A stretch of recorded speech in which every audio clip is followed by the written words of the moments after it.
Pak Rocky Gerung itu belum ada sertifikat. Pak Rocky Gerung ini kan orang berani, dia berani menyerang presiden. Masa dengan Sentul City nggak berani? Bahkan saya mengingatkan juga kepada BUMN, pada PTPN, jangan membiarkan tanahnya itulah dikuasai, diduduki oleh orang satu tahun, 2 tahun dan sebagainya. Masa dia tidak berani menghadapi Switeng, ya kan? Pemilik Sentul City dengan presiden saja berani.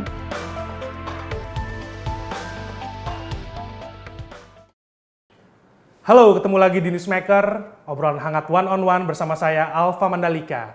Pekan ini perhatian publik mengarah ke sengketa tanah antara tokoh yang dikenal luas dengan nama Rocky Gerung dengan developer PT Sentul City. Kasus tanah ini bahkan sempat menjadi perhatian tenaga ahli utama kantor staf Presiden, Ali Muchtar Ngabalin, yang juga ikut mengomentari sengketa tanah ini. Nah, untuk mengetahui duduk persoalan tanah ini di mata Badan Pertanahan Nasional atau BPN, kita sudah bersama dengan juru bicara BPN, Mas Taufikul Hadi, yang sudah bergabung dengan kita di Zoom. Selamat sore, Mas Taufik. Selamat sore juga. Apa kabar, Mas? Sehat-sehat ya? Sehat-sehat, Mas. Sehat-sehat selalu ya, Mas ya? Ya, alhamdulillah. Oke, baik Mas Taufik.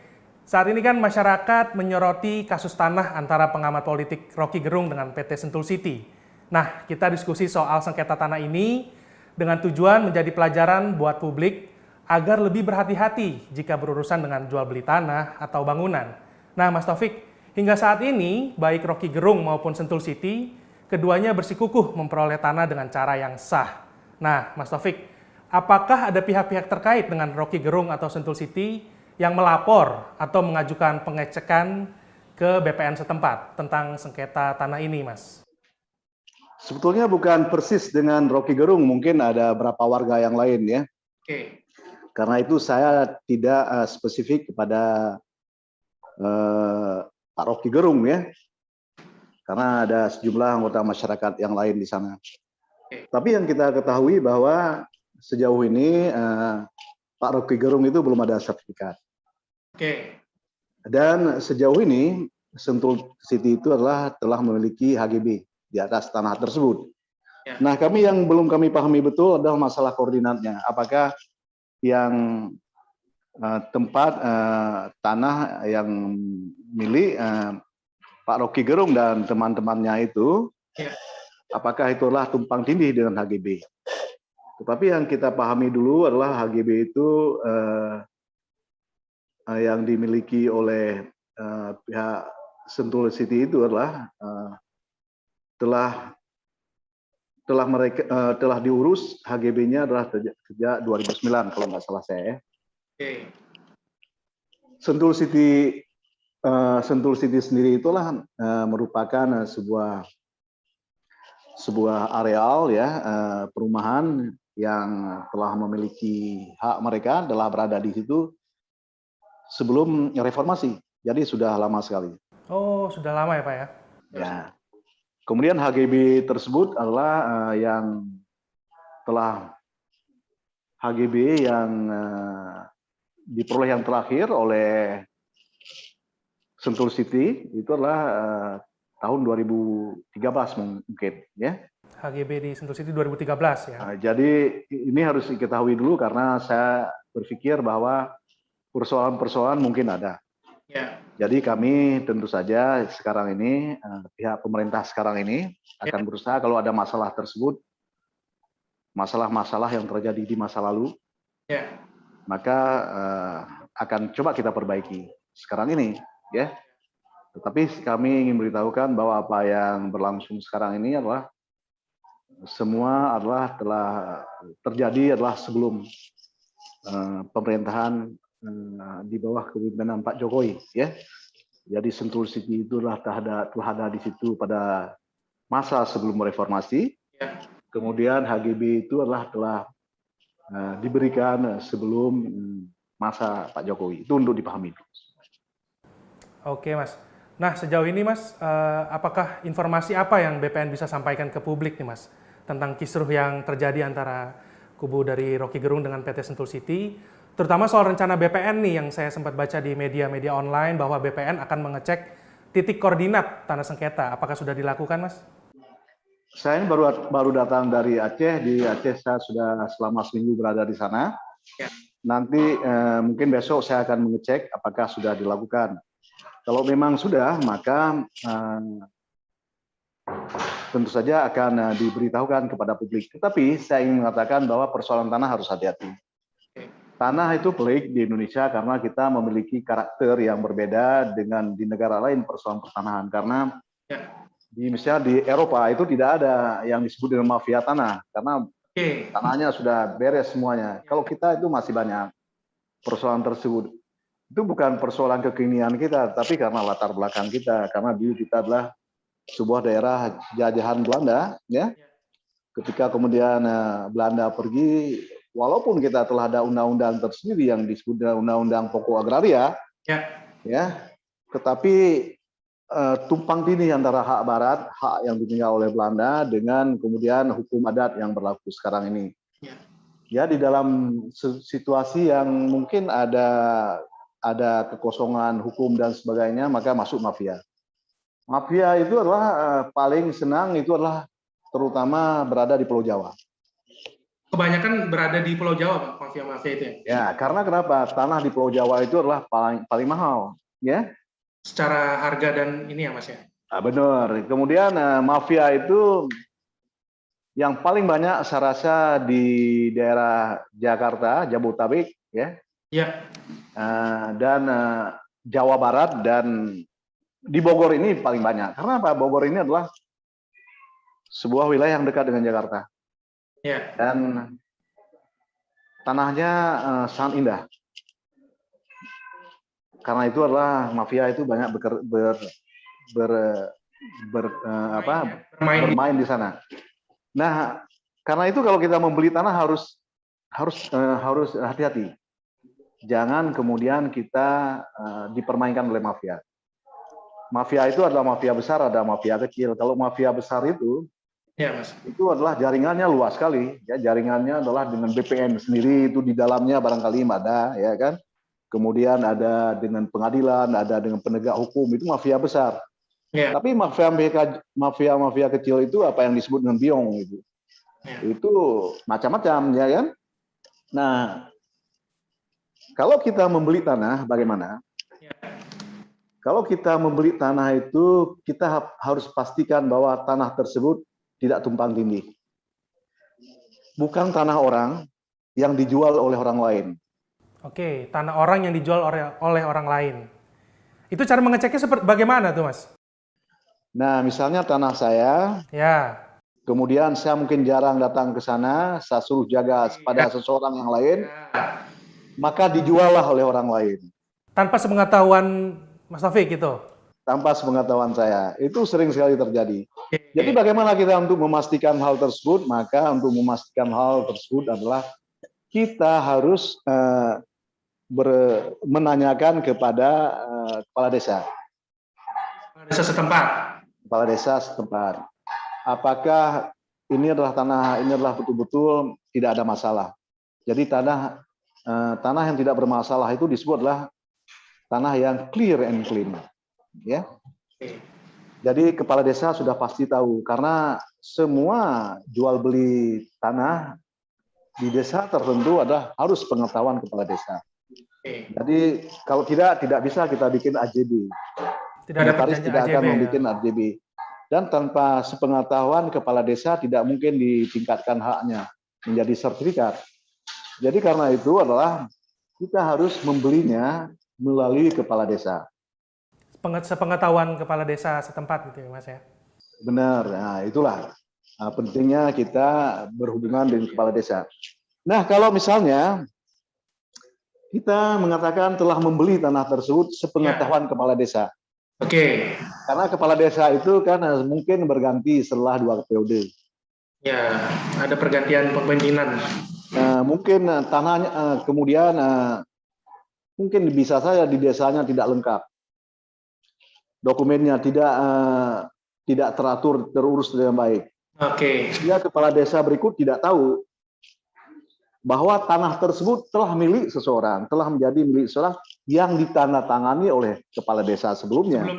Oh, file-file itu tidak tersimpan gitu, Mas? Barangkali. Oke. Lantas kepala desa berikutnya menjual juga dia.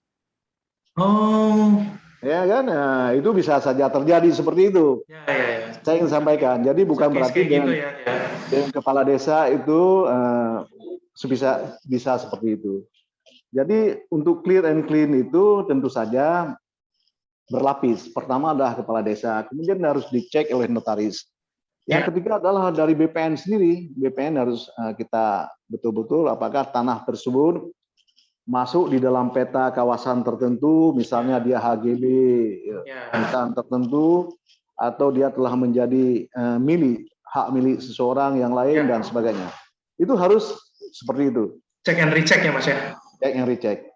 Nah, saya pikir kalau seperti itu banyak yang akan selamat. Tetapi jangan tiba-tiba kita telah membeli, ya, telah membeli pada seseorang tanpa sepengetahuan kepala desa. Itu sangat berbahaya. Nah, jadi kalau orang itu adalah datang mengatakan ini saya beli, ya, nah itu hati-hati. Tetapi seharusnya kalau kita membeli itu adalah sepengetahuan kepala desa. Oke, baik Mas, kembali lagi ke kasus yang sedang kita bahas ini. Apakah sudah ada kesimpulan awal nih Mas, siapa yang sebenarnya berhak atas tanah tersebut? Ya kita lihat nanti, ya. Saya sampai sekarang belum mengetahui siapa, ya. Tetapi ini kita akan selesaikan nanti dengan baik-baik. Dengan Pak Rocky Gerung pasti akan membantu saya, kan? Pak Rocky Gerung ini kan orang berani dia, ya kan, berani menyerang presiden dan sebagainya. Masa nggak berani dengan Suiteng? Masa dengan Sentul City nggak berani? Saya yakin berani, karena itu nanti saya minta di backup oleh Pak Rocky Gerung. Oke, baik Mas. Jadi nanti akhirnya hanya akan ada satu sertifikat ya Mas ya yang diakui negara ya? Atau dua? Sudah pasti, tidak mungkin ada sertifikat di atas HGB, ada sertifikat SHM, itu tidak mungkin, ya. Nah itu kita cek yang benar nanti. Ya. Oke. Baik Mas, satu lagi pertanyaan yang ingin diketahui publik nih Mas, tentang somasi sengketa tanah nih Mas. Apakah bisa nih Mas salah satu pihak meminta langsung mengosongkan, bahkan meminta merobohkan sendiri bangunan? Atau seperti apa Mas? Itu adalah persoalan lain, karena itu saya beritahukan, kalau tanah itu ya ibarat istri kita.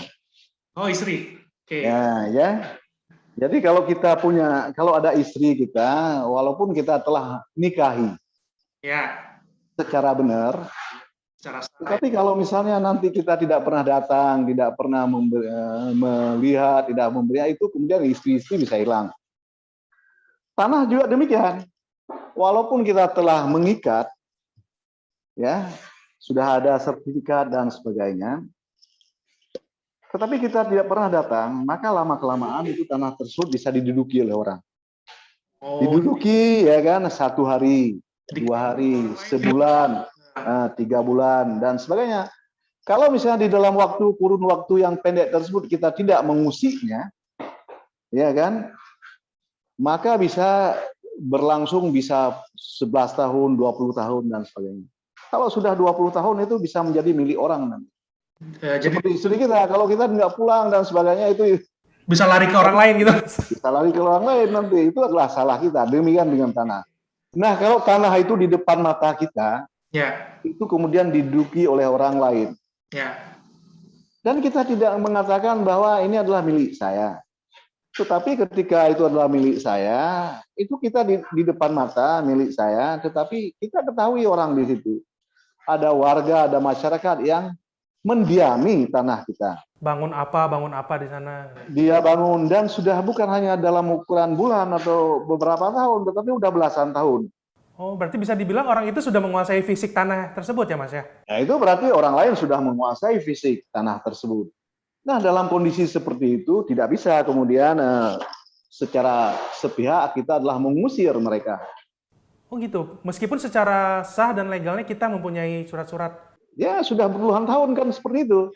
Saya tidak mengatakan dalam waktu 1 tahun 2 tahun, ya. Puluhan tahun ya Mas ya? 1 tahun 2 tahun itu langsung kita usir saja. Ya.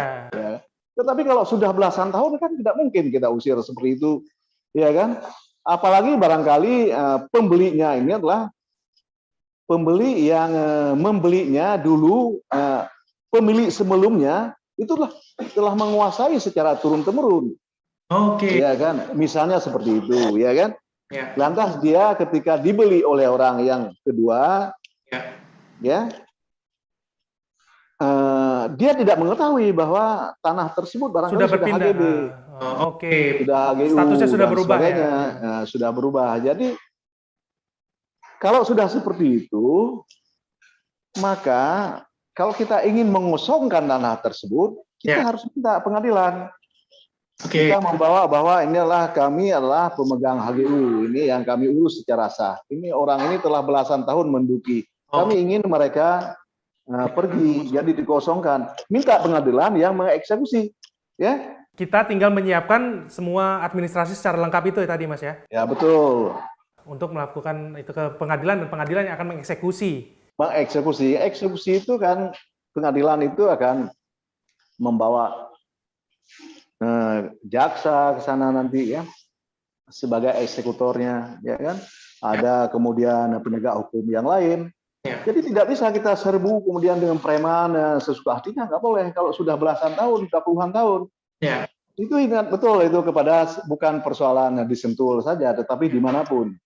Karena itu bahkan saya mengingatkan juga kepada BUMN, pada PTPN, ya, jangan membiarkan tanahnya itulah dikuasai, diduduki oleh orang satu tahun, 2 tahun dan sebagainya. Kemudian pada saatnya kita ingin menetapkan batas. Ketika kita ingin mengembalikan batas, kita ketahui ada masyarakat sudah menduduki tanah kita atau tanah PTPN tersebut, itu akan menjadi sangat susah kita menyelesaikan persoalannya, ya. Jadi bukan hanya kepada Sentul City atau kepada perusahaan-perusahaan lain, tetapi juga kepada PTPN. Ya, hati-hati kalau kita menguasai tanah, ya. Ada HGB, ada HGU, tetapi kita tidak tahu tapal batasnya. Dan kemudian kalau memberi tanah masyarakat, itulah perusahaan apapun itu harus mengetahui dulu status masyarakat yang menduduki tanah tersebut. Jadi jangan membeli tanpa kemudian sembarangan hanya sepihak dengan kepala desa, karena kepala desa itu kalau dengan perusahaan besar dia kita kasih uang saja udah selesai. Tetapi tanpa sepengetahuan masyarakat, jadi harus musyawarah dan sebagainya. Jadi nggak boleh sembarangan, ya. Kita menduduki tanah orang, membeli tanah orang tanpa sepengetahui pemiliknya.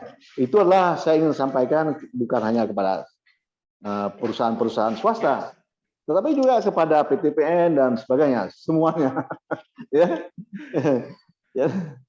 Baik Mas Taufik. Nah, Mas Taufik, saya ingin konfirmasi nih, apakah betul bahwa tanah sengketa tersebut adalah tanah hasil pelepasan sertifikat hak guna usaha atau HGU milik PTPN 12 Pasir Maung ya Pak, BUMN. Betul demikian ya Pak? Saya akan cek dulu ya secara persis karena saya ini adalah tidak ada data di tangan saya terhadap hal tersebut. Mungkin besok saya bisa mencoba konfirmasi hal tersebut baik kepada kantor pusat BPN ya, kantor pusat di sini maupun kantor pertanahan di mana di Bogor terhadap hal tersebut ya. Oke, baik Mas. Bahkan lahan tersebut infonya karena lahan tersebut kemudian ditingkatkan kepemilikannya dari HGU menjadi HGB, hak guna bangunan, artinya sudah selangkah lagi menuju SHM. Jadi bisa betul Pak, bisa seperti itu ya? Lahan negara bisa dialihkan ke rakyat gitu Mas? Kalau masalah HGB dan SHM, HGU ke HGB bisa saja. Ya. Tapi HGB kepada SHM itu kan persoalan lain. Kalau HGB dan HGU biasanya diberikan kepada perusahaan. Tetapi kalau SHM itu diberikan kepada pribadi. Ya. Jadi kalau perusahaan besar itu tidak perlu juga mengurus kepada SHM. Tetapi kalau dia bangun HGB, kemudian HGB itu dibangun rumah tersebut nanti akan dijual kepada masyarakat. Itu masyarakat boleh nanti adalah mengurus SHM di atas tanah tersebut. Itu tidak ada masalahnya. Itu adalah bisa secara undang-undang tidak ada masalahnya.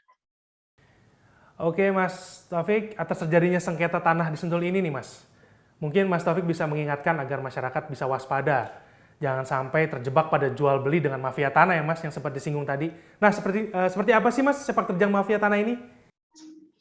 Kalau begini, kalau saya ingin sampaikan bahwa mafia tanah itu mungkin hanya ada di Indonesia. Oh ya? Kalau di negara lain hampir tidak ada mafia tanah.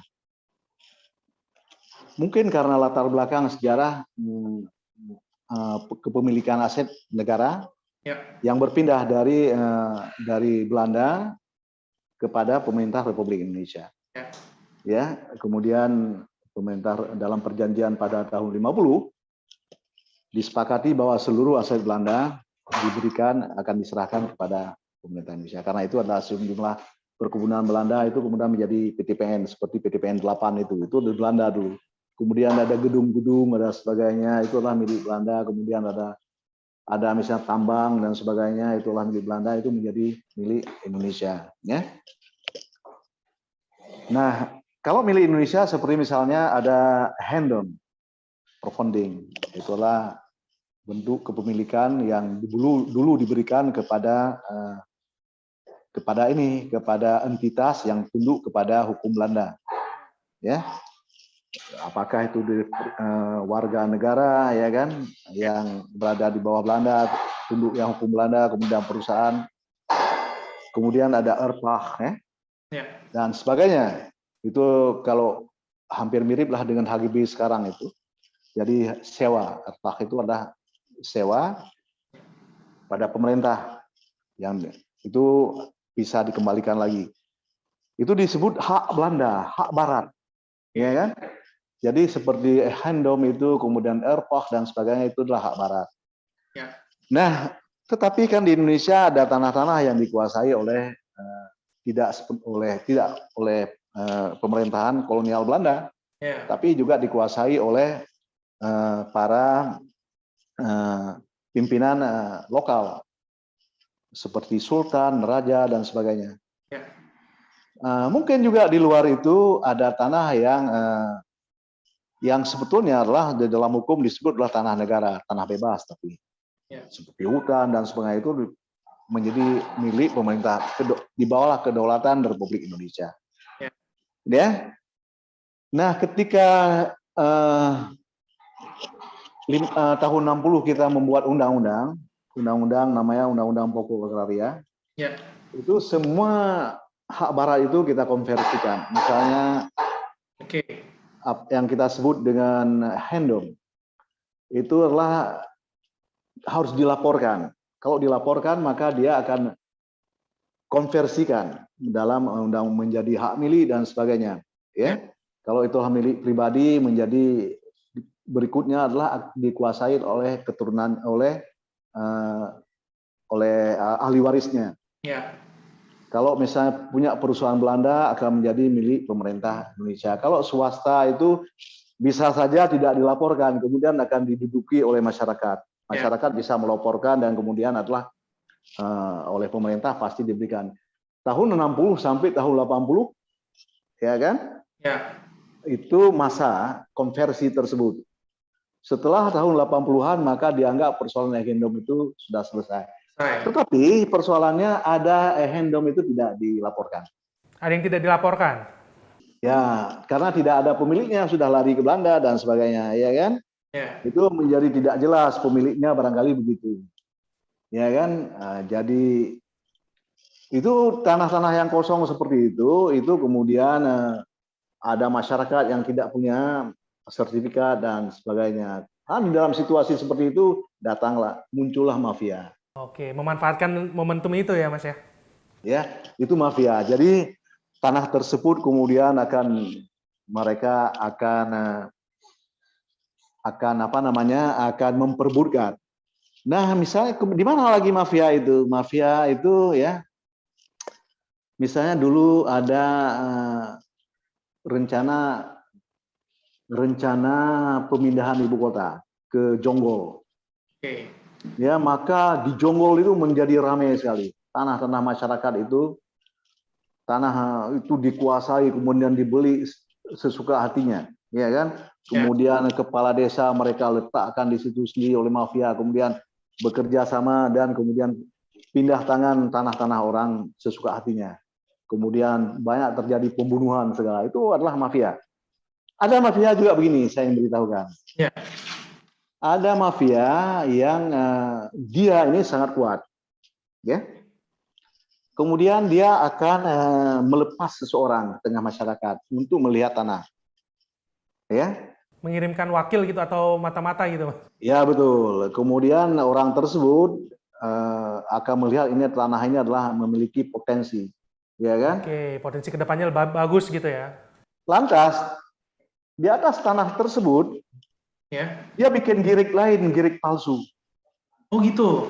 Ya, ya, girik palsu dan sebagainya. Kemudian mungkin dia bermain dengan BPN, bisa saja bermain dengan pihak penegak hukum, bermain dengan lobby sana lobby sini lah ya. Ya, dia lobby semuanya. Tiba-tiba tanah yang demikian rupa itu di pengadilan bisa dimenangkan oleh dia, padahal itu dengan girik palsu. Tapi dengan pengakuan kepala desa. Jadi kepala desa juga atau lurah itu telah dibayar. Oke. Ya, itulah pekerjaan mafia juga. Jadi tanah-tanah dari mana itu diambil oleh mereka semuanya. Bisa juga ada mafia yang ingin seperti kasus Pak Dino Patijalal. Oh iya, sempat ramai juga tuh. Jadi dia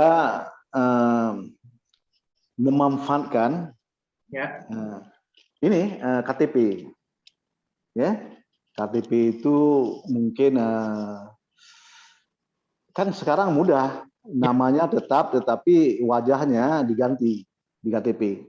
Oh namanya sama, cuma foto dan tampilan ininya. Diganti kan, begitu kan? Itu adalah ada teknologi mudah diganti. Ya, jadi orang yang ada fotonya itu datang ke pengadilan, ke BPN. Ini tanah saya, gitu. Dengan data yang sesuai di KTP. Di KTP, tetapi sebenarnya yang datang sudah orang lain, karena gambarnya sudah, ya kan, orang BPN melihat, oh ya ini wajahnya mirip. Pengecekannya cuma hanya lihat di KTP dan orang yang datang ya Mas ya? Karena memang harus datang orangnya.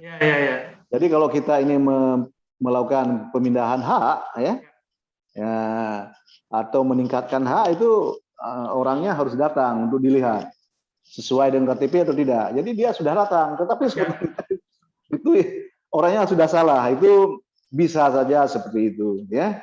Nah, jadi macam-macam lah, itu adalah cara kerja. Nah, sekarang itu BPN telah dibentuk Satgasus anti mafia tanah. Dan mereka bekerja karena itulah berkoordinasi dengan kepolisian, dengan kejaksaan dan sebagainya. Mereka bisa menghadapi mafia-mafia walaupun didukung, ada backingnya orang-orang hebat di belakang. Jadi itulah komitmen dari BPN. Tetapi bukan berarti mafia tanah itu sudah habis. Habis ya. Tidak, tetap saja mereka ada. Lebih kuat Satgasus, kuatnya Satgasus, mereka ada backing yang lebih kuat lagi. Kadang-kadang seperti itulah mafia. Oke. Tapi dari BPN sudah menyiapkan Satgasus untuk menghadapi mafia-mafia ini ya Mas ya? Meskipun mafia tanah juga mempunyai backing yang besar juga ya Mas. Oh, mereka akan mencari lagi dan sebagainya. Begitulah dalam kenyataannya ya. Jadi pemerintah itu tidak akan melawan habis-habisan terhadap mafia tanah tersebut, dan kita tidak mau dikalahkan oleh mafia, ya. Seperti itu. Baik Mas, kembali lagi ke kasus yang sedang kita bahas ini. Ada laporan dari warga desa Bojongkoneng, Kecamatan Babakan Madang ke Komnas HAM.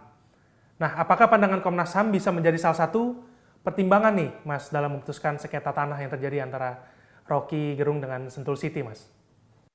Menurut saya bisa saja. Misalnya kalau mereka telah mendiami daerah tersebut, misalnya belasan tahun sudah, ya kan, harus ada penyelesaian secara baik-baik. Itu bisa dimediasi oleh Komnas HAM. bagaimana hal tersebut, yang satu misalnya ada hak, ya, HGB, yang satu lagi telah mendiami hal tersebut sudah puluhan tahun, ya kan? Maka itu bisa dimediasi. Nah, saya berpikir apa yang dilakukan oleh Komnas HAM baik hal tersebut dan kita dukung. Moga-moga akan terjadi hasil yang sama-sama menguntungkan, begitu. Dan harus diingat bahwa pemerintah adalah mendukung, mendukung investasi, ya. Tetapi juga menjadi pemerintah itu harus mendukung juga hak-hak rakyat Indonesia, ya. Tidak. Jadi di antara itulah nanti akan pemerintah bersikap. Baik, Mas. Ini, Mas, kalau saya cek di berita-berita online yang sudah ada, infonya sudah ada pihak dari yang bersengketa yang membicarakan solusi nih, Mas. Sentul City sudah membicarakan tentang solusi, memang belum disampaikan sih seperti apa bentuk solusinya. Nah, dalam kasus sengketa tanah ini, Mas, mungkinkah ada win-win solution dua pihak yang bersengketa? Saya rasa akal sehat kita mengatakan selalu ada, karena kita ini kan selalu tidak ada orang ingin sepenuhnya ingin mencederai orang lain. Tidak ada orang ingin mengganggu orang lain. Jadi kita ingin mencari selalu adalah keamanan, ya, kenyamanan bagi kita. Jadi selama adalah hak-hak kita adalah bisa dihormati oleh orang lain, ya, tidak merugikan orang lain, kita cari rumus, maka pasti bisa kita temukan. Kalau menurut saya seperti itu. Jadi saya yakin itu akan bisa dilakukan. Ya, jadi saya yakin kepada akal sehat. Oke, Mas Taufik. Atau jangan-jangan solusinya sebenarnya mudah nih, Mas. Seperti kata tenaga ahli utama kantor staf Presiden, Bang Ali Muhtar Ngabalin, yang seharusnya saat disomasi Sentul City muncul, maka Rocky Gerung tinggal tunjukkan surat-surat kepemilikan, maka urusan selesai. Apakah bisa seperti itu, Mas Taufik? Menurut saya itu adalah hal yang seharusnya dilakukan, ya kan? Tetapi mungkin di belakangnya itu kan ada persoalan lain, ya, mungkin saya tidak menyebut Rocky Gerung, ya kan? Tetapi mungkin ada tetangganya Pak Rocky Gerung. Dia itu mungkin telah mendiami di situ selama 20 tahun lebih. Saya ini tidak ingin berbicara personal pada Pak Rocky Gerung. Pak Rocky Gerung itu bisa menyelesaikan persoalan itu sendiri. Kenapa? Dia orang berani, dan sudah saya bilang tadi. Masa dia tidak berani menghadapi Sweeteng, ya kan? Pemilik Sentul City, dengan presiden saja berani. Jadi dia akan menyelesaikan sendiri nanti. Tetapi saya ingin mengatakan ini adalah kepada masyarakat lain yang di sekitar yang bersama-sama dengan Pak Rocky Gerung. Pasti, ya, harus dilihat mereka berapa lama. Mungkin dia sudah lebih lama mendiami tempat tersebut daripada Pak Rocky Gerung, ya. Jadi saya tidak ingin menanggapi Pak Rocky Gerung. Itu adalah urusan Pak Muhtar Ngabalin saja, ya. Nah, itu adalah bukan urusan saya, ya. Karena apalagi untuk Pak Rocky Gerung nggak bisa kita tanggapi karena beliau ini adalah ada kemampuan sendiri. Saya yakin dia akan menghadapi dengan sangat berani Sentul City. Siapa saja dia, saya lihat di TV, Pak Rocky Gerung berani. Masa dengan Sweeteng nggak berani? Oke, baik Mas Taufik. Nah, kesimpulannya nih Mas Taufik, di mata BPN seperti apa nih solusi terbaik bagi kedua belah pihak yang bersengketa? Sekaligus ini juga pelajaran bagi publik kan, agar makin peduli dengan peraturan negara dalam Undang-Undang Nomor 5 Tahun 1960 tentang Peraturan Dasar Pokok-Pokok Agraria, UU PA, Pak. Kalau di dalam konteks kepemilikan tanah, kuncinya adalah pada clear and clean. Itu tidak ada lagi lain. Jadi untuk memastikan bahwa tanah tersebut benar-benar tidak ada masalah, maka harus ada check and recheck. Yang kita lakukan pertama adalah kalau kita beli di sebuah areal lalu di tempat tertentu, kita datangi itu RT, kita konfirmasi kepada RW, kemudian nanti harus dikeluarkan surat bahwa itulah tanah tersebut menurut ada kesaksian kepala desa, ya, baru kita boleh beli. Kalau tidak, maka menjadi masalah belakangan. Itu harus kita lakukan. Jadi tidak bisa kemudian seseorang mengatakan saya sudah membeli kepada penggarap sebelumnya. Ya kan? Barangkali penggarap sebelumnya itu juga sudah dia jual kepada orang lain.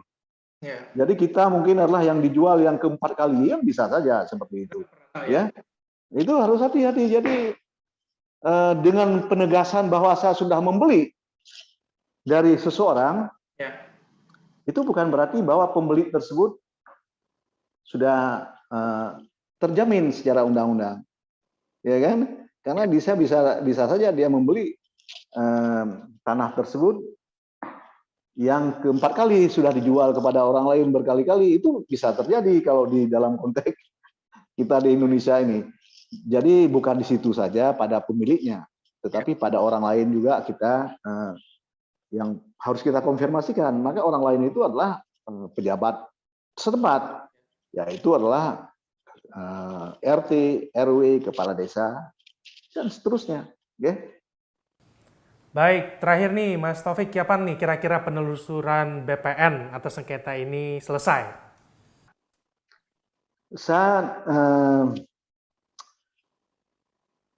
Begini, kalau kita itulah sama-sama memegang bukti kepemilikan, itu boleh akan kita lihat segera. Bukti tersebut mana yang lebih duluan keluar. Maka kalau memang yang belakangan itu bisa digugurkan, mungkin ada kesalahan. Tetapi kalau misalnya satu ada hak kepemilikan, satu tidak.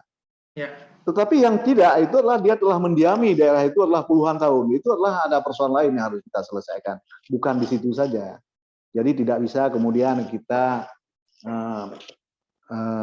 kita berbicara tentang hukum secara tegas, ya. Tetapi harus ada pendekatan lain karena mereka telah mendiami itu puluhan tahun. Ingat ya, sebelumnya saya sempat dibully karena dianggap ini saya adalah bicaranya ngaco. Masa sertifikat itu lebih lemah dibandingkan dengan penguasaan fisik. Ya. Saya mengatakan bahwa dua-duanya harus. Kalau kita ada sertifikat, tetapi kalau kita itu tidak menguasai secara fisik, ya tidak bisa. Ya kan? Nah, kalau kita ada sertifikat, orang kita lihat sudah berusaha atau sudah sebulan di dalam lahan kita, itu segera kita usir. Itu tidak ada masalahnya. Kita panggil preman, kita panggil siapa saja, nggak apa-apa. Tetapi kalau sudah puluhan tahun, ingat ini kalau sudah puluhan tahun, itu tidak bisa lagi kita mengusir orang itu adalah dengan sepihak, dengan memanggil preman saja, tidak bisa. Ya, tetapi harus ada pihak lain, yaitu yang paling tepat adalah pengadilan. Ya, yang seperti itu. Ini ingat betul, jangan sampai saya dibully lagi, seakan-akan saya itulah membenarkan orang untuk mencaplok tanah orang, tidak. Tetapi saya ingin mengatakan bahwa kalau kita ada sertifikat, ya, maka kuasai tanah itu juga. Kita tanamilah pohon di situ, bangunlah rumah di situ, pagarilah itu. Ya, secara jelas, bikin patoknya. Itulah cara penguasaan yang benar. Tetapi kalau sudah bertahun-tahun, puluhan tahun itu rumah orang lain, ya berarti orang lama-lama negara itu akan mengakui yang menduduki tersebut. Itu yang disitulah kemudian hadir Komnas HAM. Ya, bisa hadir Komnas HAM, tidak ada masalahnya. Kita lihat nanti. Ya, oke. Oke, terima kasih Mas Teguh Taufikul Hadi selaku jubir BPN sudah bergabung dengan Newsmaker. Terima kasih Mas Taufik. Sehat-sehat selalu, Mas. Ya, demikian Newsmaker pekan ini. Kita akan ketemu lagi pekan depan dengan narasumber menarik lainnya. Saya Alfa Mandalika pamit. Sampai jumpa.